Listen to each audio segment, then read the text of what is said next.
At ikaw naman, Raya, kapag hindi mo pa alam ang buong kwento, huwag kang sasabad-sabad at basta na lang mangingialam at gagawa ng sarili mong desisyon. Sayang kapag hindi natin nabawi lahat ng pera na yon. Pera. Palagi na lang pera, pera, pera! Kailan ba kayo makukontento sa yaman nyo? Greed is consuming the both of you!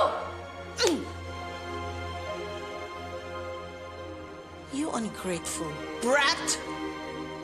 Money, rules.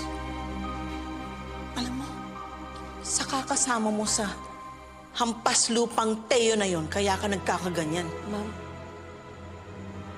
tama na po. Shut up! You are going to the States para maipagpag yung loser mind mo. Now go to your room and think about what you did.